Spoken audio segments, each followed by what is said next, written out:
எல்லாருக்கும் எனக்கும் பாருங்க பார்த்துக்கிட்டே இருக்குது உங்கள் பிரகிருஷி ஹோம் மேக்கர் சேனல். சில பல காரணங்களால் என்னால் வீடியோஸ் தொடர்ந்து போட முடியல, ரொம்ப சாரி. இன்றைக்கி பார்த்தீங்கன்னா ஹெல்த்தியான சட்னி. இந்த வாரம் ஃபுல்லாக 7 நாளைக்கு 7 வகையான ஹெல்த்தியான சட்னி தான் பார்க்க போகிறோம். ஃபஸ்ட்டு இன்றைக்கி பார்த்தீங்கன்னா வேர்க்கடலை சட்னி. ஃபஸ்ட்டு ஒரு கடாயில் கொஞ்சமாக எண்ணெய் ஊற்றிட்டு 2 குழுக்கரண்டி வேர்க்கடலை எடுத்து போட்டுக்கோங்க. இது காலையிலேயே சாப்பிட்டா அவ்வளோ ப்ரோட்டீன் ரிச்சாக இருக்கும்.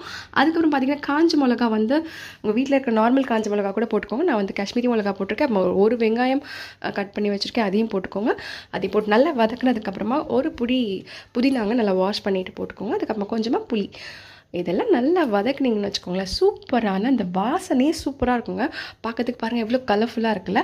நல்லா ரோஸ்ட் ஆகிடுச்சு. இந்த வாசனையே வந்து அவ்வளோ சூப்பராக இருக்குங்க. எப்போ அந்த சட்னி சாப்பிடுன்ற மாதிரி இருக்கும். பார்க்கவே கலர்ஃபுல்லாக இருக்குல்ல.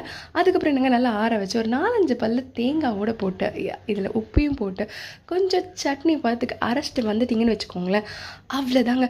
சூப்பரான வேர்க்கடலை சட்னி 2 மினிட்ஸில் ரெடிங்க. அவ்வளோதாங்க. தாளிப்புக்கு பார்த்தீங்கன்னா கடுகு உளுத்தம் பருப்பு செவக்க மொறு மொறுன்னு தாளித்து கொட்டி அந்த கட்டி சட்னியும் மெதுன்னு தோசையை ஊற்றி கல் ஊற்றுப்போமோ அது மாதிரி ஊற்றி சாப்பிட்டீங்கன்னு வச்சுக்கோங்களேன், அவ்வளோ சூப்பராக இருந்ததுங்க. நாங்களும் அன்றைக்கி நல்லா வந்து ஊத்தப்பம் மாதிரி ட்ரை பண்ணோம். அவ்வளோ சூப்பராக இருந்தது. கண்டிப்பாக 7 நாள் 7 வகையான ஹெல்த்தியான சட்னி பார்க்க போகிறீங்க. தேங்க்ஸ் ஃபார் வாட்சிங். இந்த வீடியோ உங்களுக்கு பிடிச்சிருக்குன்னு நினைக்கிறேன். இதயமுருக சுவையுங்கள். தேங்க்யூ.